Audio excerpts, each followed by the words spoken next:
the chaotic end of a bitter war. The world's largest airplane is loaded with orphans and headed for safety. Advancing throttles now. Time. Go. We needed to get out of missile range. But only minutes into their escape, there was this loud explosion, one quick bang. What was that? the plane is out of control I kept going faster and faster and faster. and headed for the ground. Prepare for emergency landing! Mom, get down!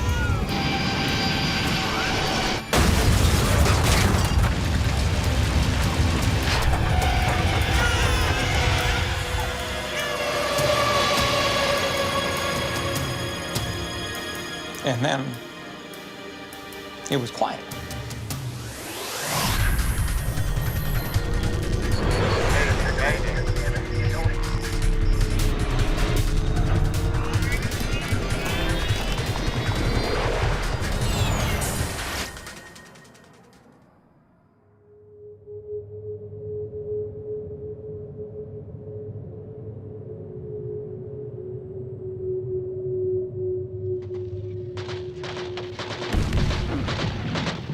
South Vietnam, April 1975. After more than 10 years of fighting, the United States is on the verge of defeat. The end of the war is fast approaching. The enemy is closing in on the capital.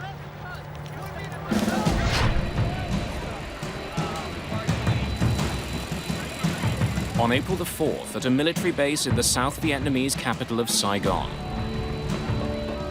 a strange cargo is being loaded onto an enormous C5A Galaxy. This is one of the largest planes in the world.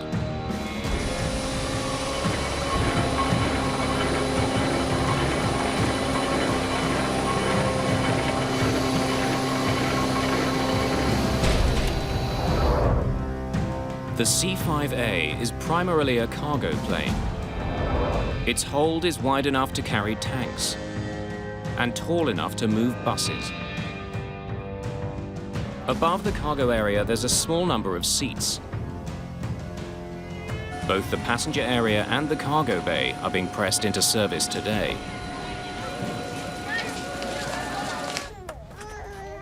Dozens of Vietnamese orphans are being loaded onto the plane to be flown to safety. There are thousands of orphans to be flown out before the North Vietnamese take Saigon. Barb Adams works for the American Embassy. She and her daughter Linda are also fleeing. On April 4th, my mom came home and told me that I had 1 hour to pack one suitcase and that we were going to be escorting the orphans on an orphan airlift back to the United States. When my mother and I went upstairs to the troop compartment, there's traditional airline seats, and all of the seats were filled with babies.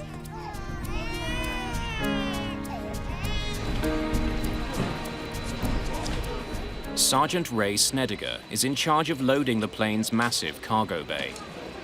Make sure it's secure. We got people down here. It was hard to control the situation.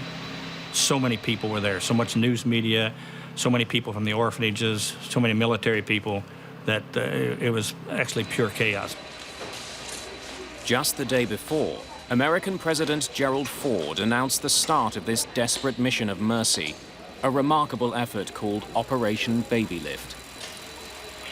I have directed that C5A aircraft and other aircraft especially equipped to care for these orphans during the flight be sent to Saigon.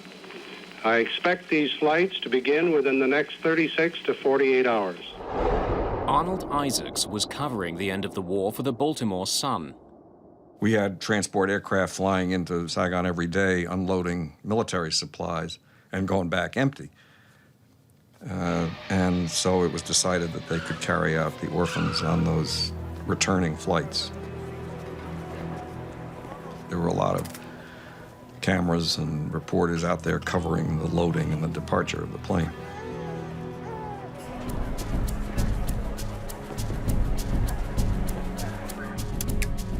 Captain Bud Traynor is in charge of Operation Babylift's first flight.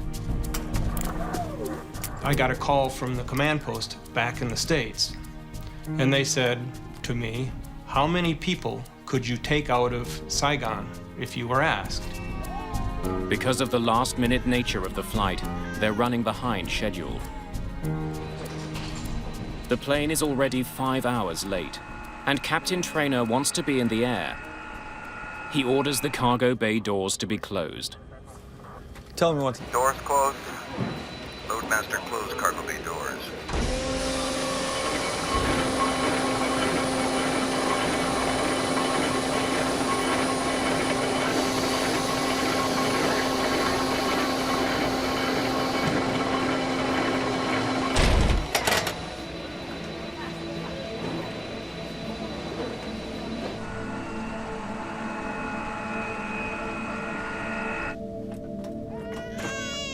The youngest of the 145 children have been crammed into the upper passenger section of the jet. My mother and I were both assigned 3 rows of seats with maybe 4 to a row. So it would be 12 to 15 babies that we would be taking care of on the flight, feeding them, changing them, whatever they needed to have done.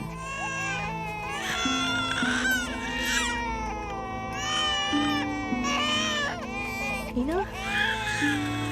Have a good flight, Ina.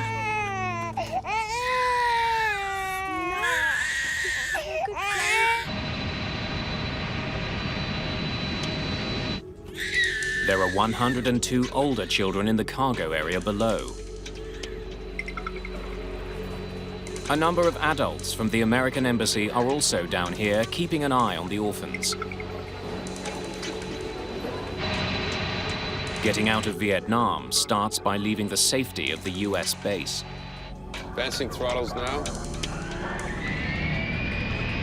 15. 20. Time. Go.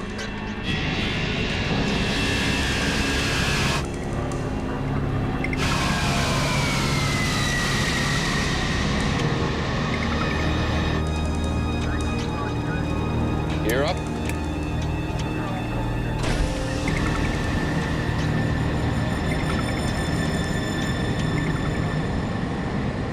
I remembered that we had to take off at a pretty steep angle. And we didn't have seats, so we were to kneel on the floor between the seats during takeoff. The cargo plane is heading for Clark Air Force Base in the Philippines. It's a 2.5-hour flight. From there, the orphans will be sent to adoption agencies in North America and Australia. We needed to take off from Saigon and make a very rapid ascent to get out of missile range. Cargo planes are easy targets. They're slow-moving and large. The possibility of an attack is very real. Just 5 days before, North Vietnamese troops captured the South's second-largest city, Da Nang. South Vietnamese forces are retreating towards Saigon. In the capital, the situation is chaotic. Thousands of South Vietnamese civilians are desperate to leave. Every day, another province was lost, especially after Da Nang fell.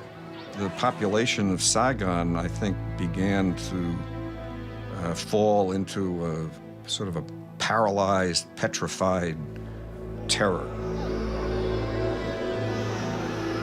Never, not for one moment that I remember, did you have a feeling of anyone rallying to defend the country.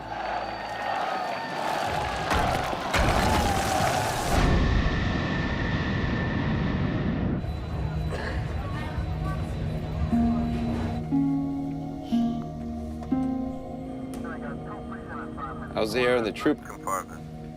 It's all right. The baby's still squalling, or? They quieted down with all the noise. Most are asleep. Just as well.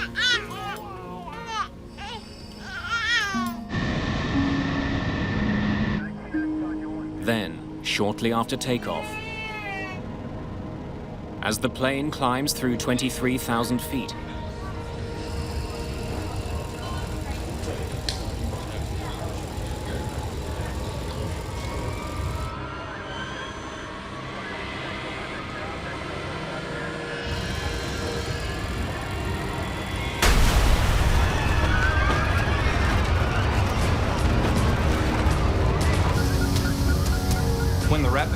decompression occurred, the plane filled with this mist.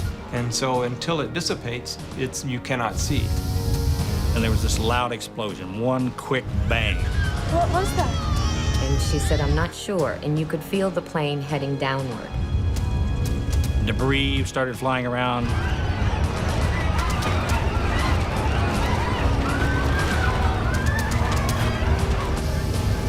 It's a classic decompression. Somewhere there's a massive hole in the plane's fuselage. The air inside the jet is rushing out. At 23,000 feet, there's barely enough oxygen to breathe. So I looked over at the co-pilot, and he was putting on his oxygen mask, and I thought, I'd better do that too. The oxygen masks have dropped automatically. But on such an overcrowded flight, there aren't enough to go round. The ones that are available weren't designed to reach babies.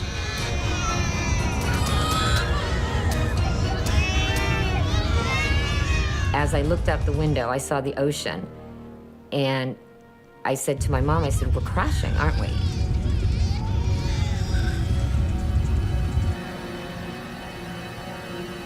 At the back of the passenger compartment, Lieutenant Marsha Wirtz checks in with the crew.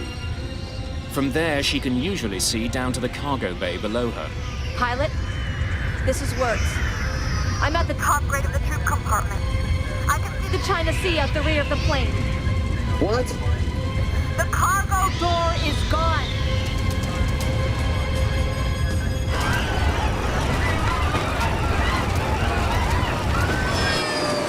With more than 300 people on board, Captain Bud Trainor's jet has lost its breathable air.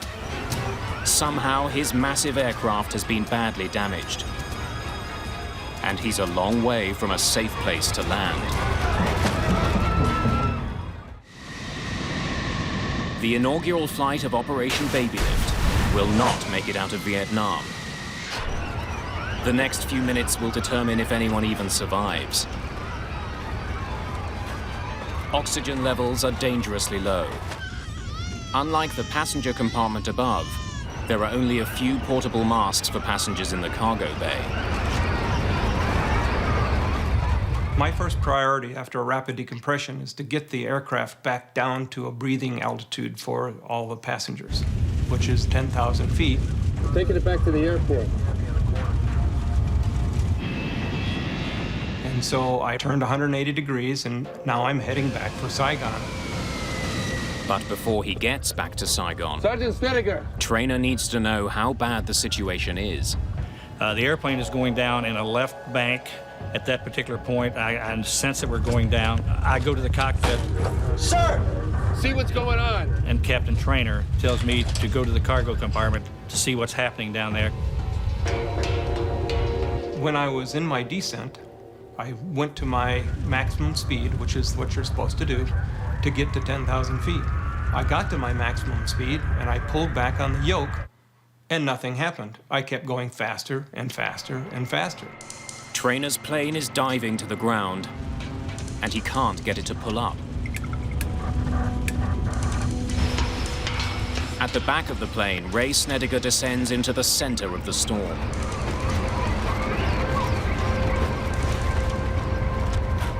When I came down, I noticed there was a lot of chaos in the cargo compartment. Obviously, people were frightened. So I'm actually crawling and stepping over people that are combat loaded on the floor.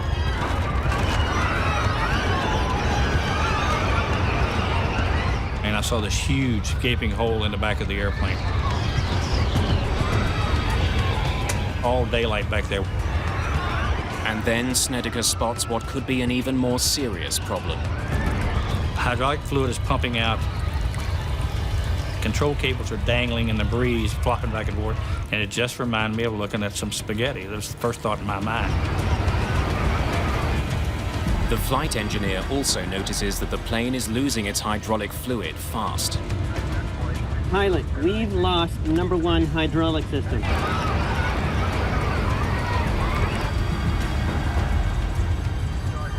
We've just lost number 2 hydraulics. Hydraulic fluid helps the crew move the massive control surfaces on the plane. The rudder and elevator at the back, and the ailerons and flaps on the wing. There are 4 separate hydraulic systems on the plane.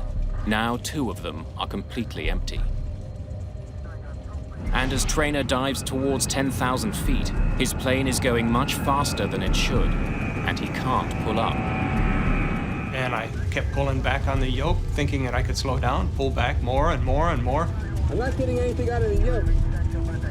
How about you? Nothing. And we were just totally puzzled. What is going wrong? Pulling on his yoke should bring the plane's nose up and slow it down. If he can't pull the plane up soon, it'll plow straight into the ground. And I'm concerned at that point we're still falling. We're not leveling out. In the belly of the plane, Ray Snediger reports what he sees to the cockpit. Pilot! Cargo bay! Go ahead. And I had told him that the part of the ramp was missing, pressure door was gone, and hydraulic lines and control cables had been cut. The problem is now much worse than we thought. Declare an emergency. Saigon, this is Mac 80218, and we're declaring emergency. We require Immediate return to base.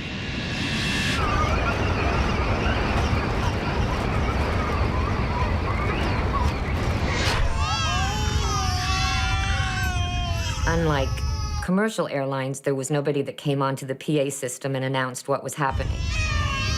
So I just kind of focused on the children. After struggling with his crippled jet, Trainer's efforts finally seem to pay off. And now the airplane levels itself off, and we're saying, wow, thank goodness that we're finally making it out of this. As quickly as it leveled off, the plane begins to climb again. The nose of the jet begins pulling up into the sky. And so I relax the yoke, and what happens? Nothing. I'm still going straight up now. Unless Trainer can gain some speed, his plane will soon stall and tumble from the sky. And it got higher and higher, and pretty soon I'm going almost straight up. In desperation, he dips one wing, forcing the nose down. I'm now in a very, very steep dive, and there's nothing I can do, seemingly, to bring the nose up. And so, counterintuitive, I added power, and when I did that, the airplane pulled itself out of the dive, and I started to go back up again, but this time I stopped it at 10,000 feet and rolled out, and I realized that I had learned how to control the airplane.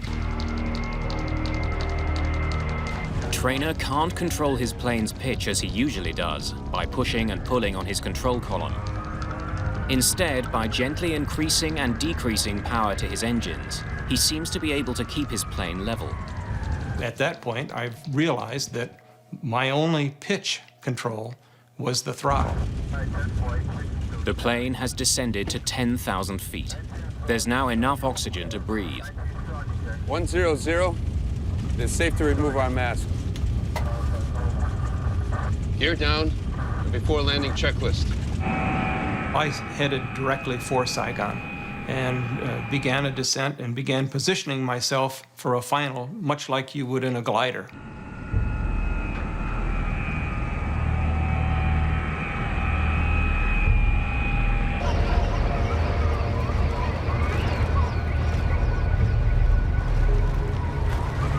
Don't worry. They're taking care of it up in the cockpit. We're gonna be down soon. I'm trying to provide comfort to these passengers. At the same time, I know we're in serious trouble because the airplane is still going down. Captain Trainer has coaxed his injured jet down to just over 4,000 feet. 11 kilometers from the airport, he turns his jet to line up with the runway when his plane surprises him again.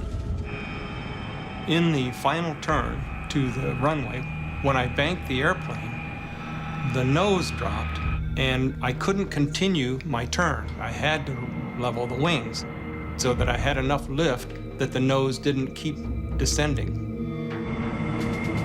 Captain Trainer had to stop turning before he could line up with the runway. He's now losing altitude fast, and his prospects are becoming increasingly grim. While we were working in the cargo compartment, the loadmaster came to me and said, we need to get upstairs because we're going to crash land.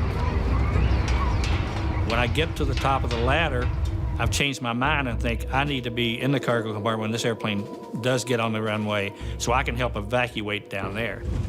As I try to leave, the flight engineer grabs me by my left elbow, throws me into a seat, and about the time I hit the seat, I can hear the ground screaming. It's a loud scream. It's coming closer. Prepare for an imminent crash landing. Get down on the floor! Prepare for emergency landing! Mom, get down! When we started to go down, my mother and I were focusing on what should we be doing to brace for impact. We had a big open field in front of us. When I got within about 200 feet of the ground, I said, "We're going in!" The plane is hurtling towards the ground at almost 500 kilometers per hour. I reach down, grab my seatbelt, and when the seatbelt snaps,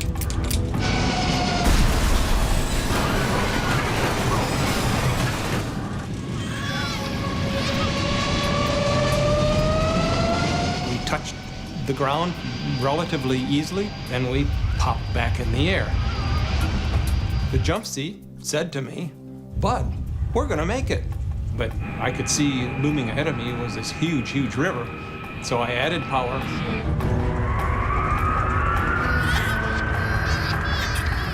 My mom was on one side of the aisle, and I was on the other. And she says, "Come over here and sit with me."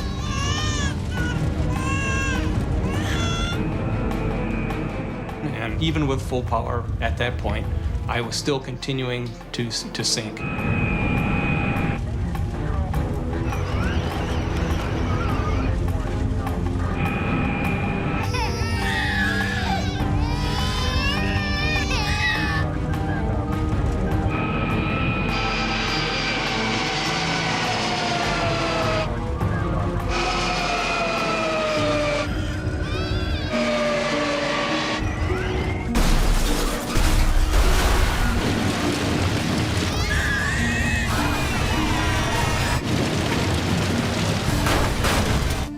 my whole life went into slow motion. The airplane is coming apart where I'm sitting. All kinds of debris is flying through the air. And it went on and on and on. It seemed like forever. When I was going upside down, I remember saying, goodbye to my wife a couple of times, because I was a golf.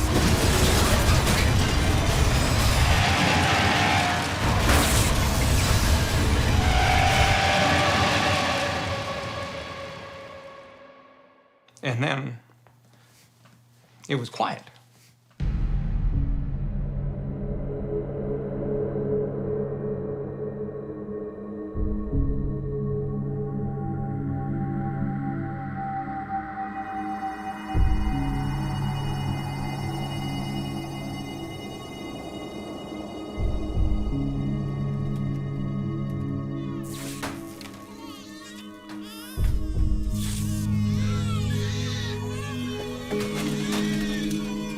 When the plane came to a stop, I looked for my mom. I didn't see her anywhere. At that point, it was all a little bit surreal that I didn't even really know what had just happened. All I knew was that we needed to get the babies out of there.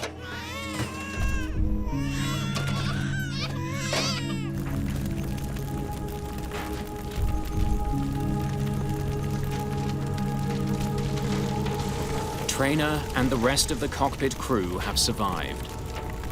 When I stepped out of the window, what was clear after you looked around, the airplane broke up into its component parts. The tail dropped off, the flight deck broke away, the troop compartment and the wings, they separated from the cargo compartment. The cargo compartment itself disintegrated, essentially.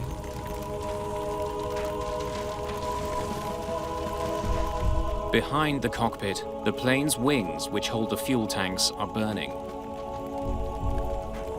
The passenger section of the plane is largely intact and separated from the scorching heat of the burning wings. Lieutenant Wirtz and many others who had been in the passenger section survive. Then we started bringing babies out. And I could hear some helicopters coming. At that point, I was not looking for my mother because I had been assured that she was okay. I was to go to the hospital and just wait for her there. And then that's when I took a couple of the babies and walked over and got on.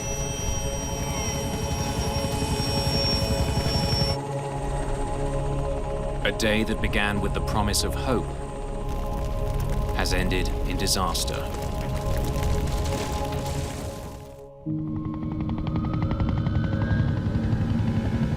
Just minutes after the crash of the first baby lift mission, rescue workers are on the scene searching for survivors. Almost everyone in the cargo area was killed instantly when the plane slammed down the second time. The dead, the injured, and the survivors are taken to hospitals in Saigon and Thailand. Since I was not injured, I just took a seat and was waiting for my mother while they brought in a lot of the babies.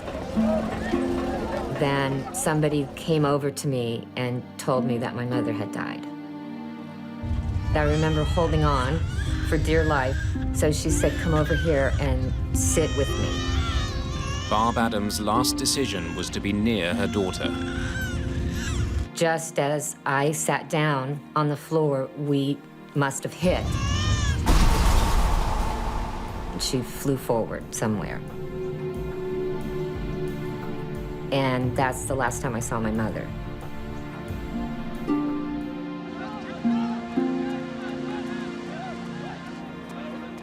"175 people survived the crash of the Air Force jet.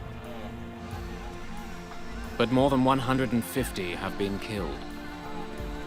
More than half of them were children.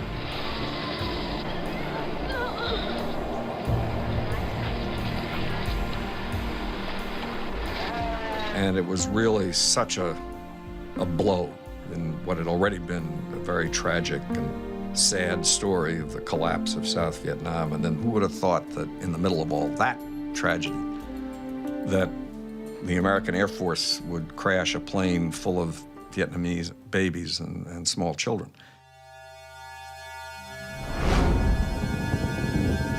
The investigation begins immediately.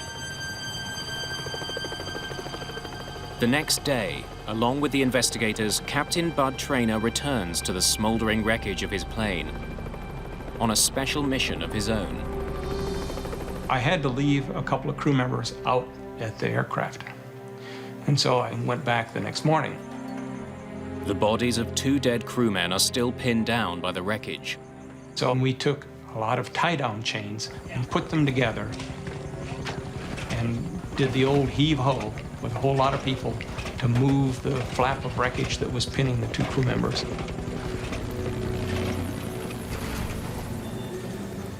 And we got them out of there. It's always important to finish the job, and we did. But then I had a very naive approach to what was going to happen next. I kind of envisioned the guys in the silver helmets and put out the white rope. This is going to be a secure site. And that was when I got the shock that, hey, there are no guards out here. There's a Vietnamese soldier going through my suitcase wearing my flight jacket.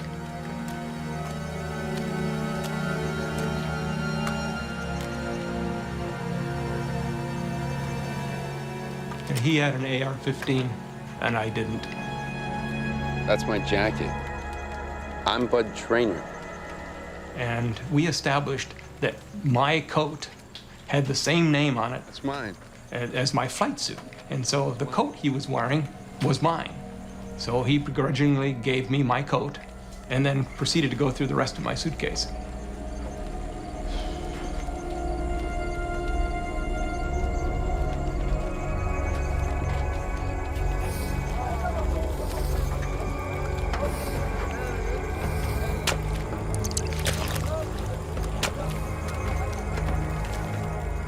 It's not only Trainer's jacket.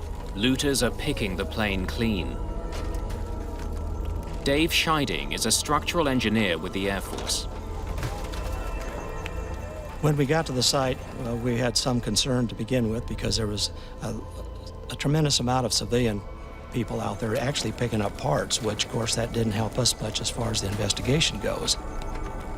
He's part of a team that goes to Saigon to try to figure out why the plane crashed.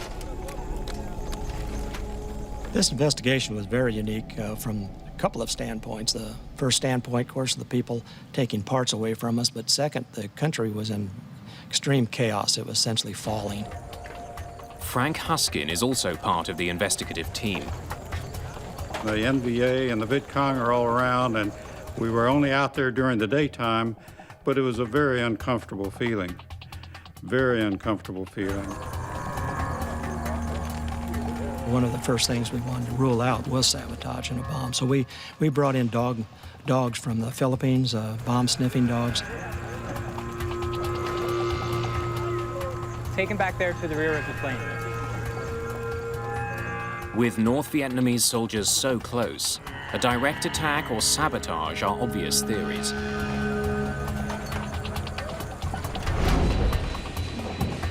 Initially, they had all thought that it had been a bomb placed in the luggage compartment, or it had been a missile that shot the plane down. During the rush to board the aircraft, personal luggage was loaded but not thoroughly checked. This added to the speculation that a bomb may have been smuggled on board. The dogs find no trace of a bomb, and investigators find no evidence of explosive residue on the plane. It clearly wasn't attacked, but something had caused the cargo door to fail. We had to find the doors, if at all possible, to make sure that we didn't have a problem with other C5s that would cause this type of crash. Soon, the massive C5As will be desperately needed to get America out of Vietnam. Finding out what happened to this one couldn't be more urgent. It was beyond important. At the time, we had approximately 100 C5 aircraft. We grounded the C5s until such time that we could figure out, one, what the problem was, and two, what were we going to do to prevent it from happening again. Hey, guys! As they examine the wreckage, investigators also try to find out why the crew had such difficulty controlling the plane. Look how this is sheared off. The cables that Ray Snediger saw leaking hydraulic fluid were the ones that controlled the plane's elevator. Since the elevator controls pitch, Captain Trainer had no way of guiding his plane up and down. Cargo bay! Declaring emergency. Saigon. Emergency. Return to base. When there's no control of the elevator, which allows for up and down pitch, an airplane will set up an oscillation up and down. His oscillation started as his nose was going down, and then it picked up speed, and then it started pitching up. A falling plane's aerodynamic properties will force it to follow a predictable pattern. As lift increases, the nose naturally tilts upwards. Without the elevators to counteract the motion, it will continue until the plane moves so slowly that it stalls, falling back to the ground. It explains the strange motion of the giant C5A. By adjusting the thrust to his engines, Trainer was able to keep the jet from rising and falling. Investigators believe the cables were sheared off when the cargo door exploded from the plane.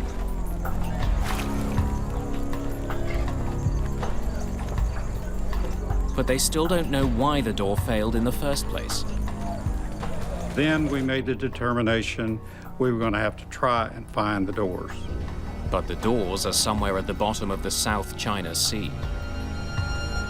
Our next problem was trying to figure out the ballistics of those doors. Nobody had ever even thought of figuring out ballistics of two doors flying through the air from 23,000 feet. Relying on the airspeed and the altitude at the moment of decompression, investigators learned the plane was 46 kilometers from the coast of Vietnam. When the doors went out, the airplane was moving across the water at about 600 feet per second. Therefore, we had to come down with a pretty good estimate for the Navy to even know where to look. Ships from the U.S. 7th Fleet crisscrossed the South China Sea looking for the rear door. For the first several days, they can't find anything. The South China Sea has swallowed the evidence.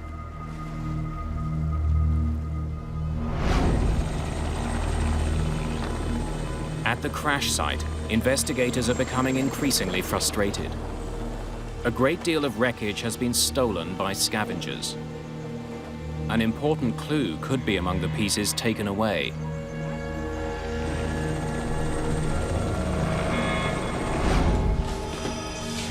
To retrieve these parts, the Air Force offers to buy them back.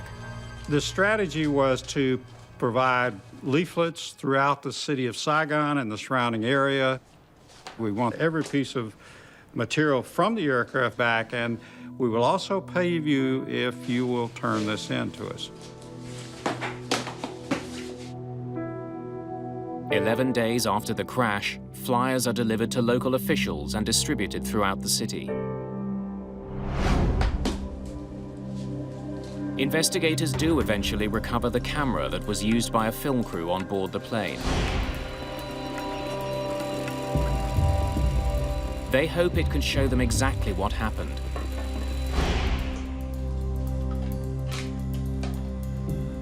But the film inside the camera has already been removed. Another piece of the wreck turned in during the buyback program is just what they're looking for. We were trying to get the black boxes back because that's the thing we really wanted. All C5As are fitted with a computer system that records vital information about the plane's operation. It records engine settings, airspeed, altitude, and hundreds of other parameters onto a magnetic tape. The system is called Mayday, Malfunction Detection Analysis and Recording System. It wasn't found at the crash site.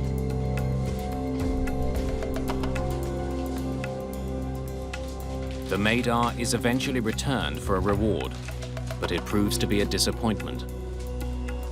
It didn't identify the reason for the doors and the ramps failing, but it did provide us a sequence of events in a lot of areas, including altitude, airspeed, the performance of the aircraft itself during that time frame.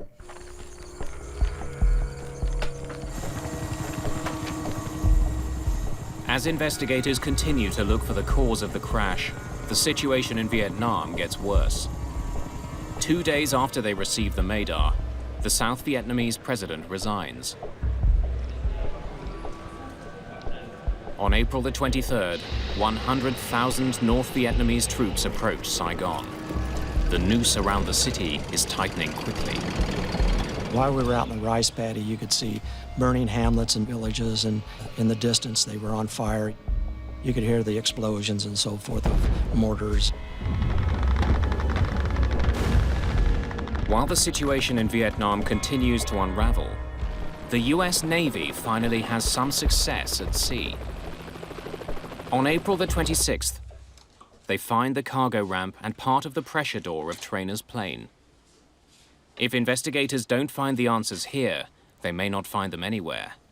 They're running out of time, and they're running out of leads. When the ramp is examined, investigators make a disturbing discovery. On that ramp, 2 of the stirrups were in great condition. They were perfect. They had not failed, so obviously it told us that at least 2 of the locks had just unlocked themselves. The C5A has 14 locks holding the rear cargo door shut, 7 on each side. The door recovered from the sea tells investigators that for some reason, 3 of the locks designed to hold it shut had either unlocked in flight or had never locked at all. This flight was actually like a ticking bomb. When they closed the ramps, all those locks would look like they were in a locked position. When it took off, the fuse was lit. And as the aircraft climbed out, the fuse kept burning. As the plane climbed away from Gear Saigon, up. the pressure outside the jet dropped. The air inside pushed with increasing force against the cargo door. Then, as the plane passed through 23,000 feet, with 3 latches unlocked, the pressure on the door was too much.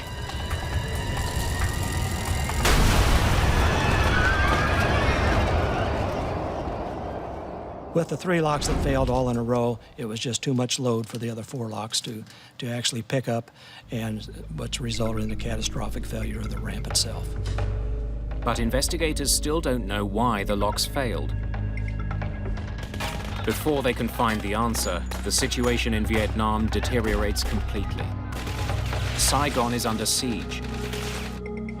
On April the 27th, the investigators take all of the evidence they can and leave. It's simply too dangerous to stay. When we left Saigon, we were the last 2 C-141s to leave Tan Son Air Base. They were essentially losing their country at that time, and after that, it was only helicopters that got out. Investigators hope they have all the clues they need to solve the mystery of the crash. They know they won't be coming back to Vietnam to look for any more.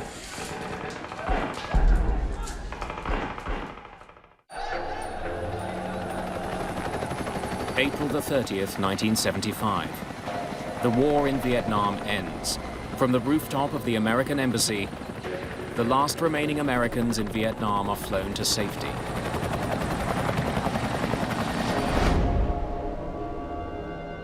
Back in the United States, investigators continue their work. Since the C5 is in service around the world, they need to know why 3 locks on the cargo door failed. When we got back to Texas, it was to help us verify the failure sequence. Investigators discover something potentially alarming about the cargo plane's rear door. Parts from the C5A were actually removed from the plane, cannibalized to service another cargo plane. The locks on the rear door of the C5A are connected to each other by a series of tie rods. The rods can be lengthened or shortened to ensure the locks are completely closed. It's these tie rods which were removed from the baby lift plane. At the time, the enormous cargo planes were in constant demand. The Air Force was very short of parts, and so they came up with a standard practice for maintenance that they could cannibalize parts off of aircrafts that are not being flown. It's authorized and it's a good operation if you respect it and treat it properly. The tie rods were replaced before the baby lift plane left for Saigon, but for some reason they hadn't held. To try to figure out what happened, investigators rebuild one of the locks that was supposed to keep the rear door closed. We essentially built a working model of that ramp, and we had to do that because we didn't get all the parts back because of the people picking them up, parts out in the ocean and everything that we never got back. Investigators aren't convinced that the problem is in the basic design of the lock. They suspect that before the plane left California, the engineers who replaced the rods didn't follow the proper procedures. When we're talking about the locks, the distances that we're talking about are very, very small. We could be talking about the 16th, 32nd of an inch difference between being locked and unlocked. The re-rigging was done before the plane left the United States. Show me how you re-rig it. After the locks were re-rigged, they should have checked to make sure they were working. That wasn't done. Without the check, no one would have noticed that the re-rigging was done improperly. I would say that this accident actually started back at Travis Air Force Base in California. When the 2 tie rods that had been cannibalized earlier were replaced, they were not installed properly. Loadmaster, close cargo bay doors. When the door was opened and shut in Saigon, there was a warning that not everything was perfect. We had some difficulty getting it to lock, so we had to open and close it 3-4 times.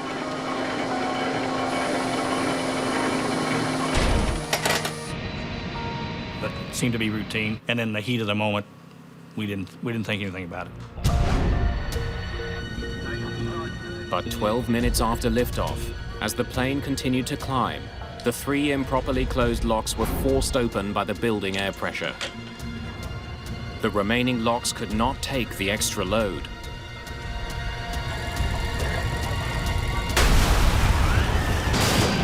The cargo door burst open and was torn off the fuselage. You just can't take shortcuts. And if it's pulled a couple of rods out, run out and put them back in, that's not going to hack it. The investigators have found their answers, and in their final report make specific recommendations that will make the C5A safer. As a result, the Air Force designs a pin that slips through each lock. If the door isn't properly shut, the pins can't slide into place. We essentially Murphy-proofed it by putting steel pins in there so that when the lock is in the over-center position, if you can insert these safety pins, then you know that the system is properly rigged.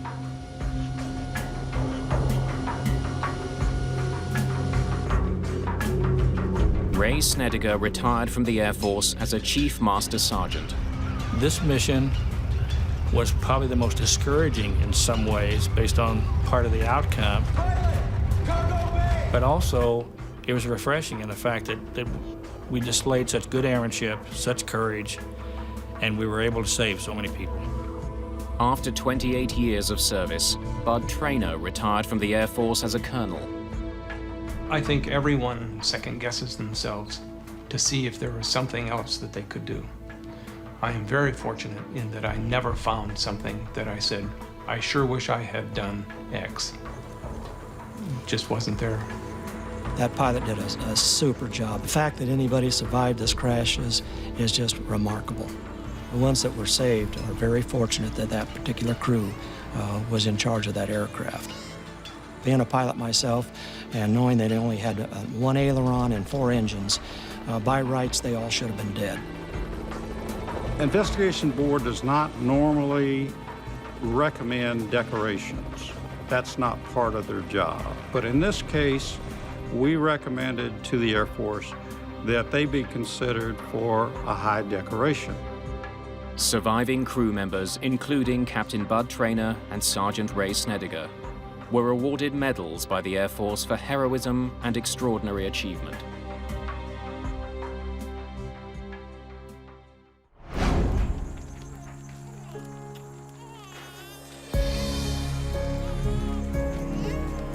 One of the orphans that survived was baby Ina. Ina? Today, she's known as Kelly Jackson Brownlee. April 4th, 1975. It's definitely a pivotal point in my life where I left part of myself behind in Vietnam. When Operation Baby Lift resumed, Kelly, along with hundreds of other orphans, were flown to the United States. She was eventually adopted by a family near Seattle, Washington. There was a 25-year anniversary in April of 2000, and it brought together all of the adults that were adopted from Vietnam. And I ended up meeting someone who was very special and actually ended up marrying. Chris Brownlee and his wife Kelly were both airlifted out of Vietnam on April the 5th, 1975, one day after the crash.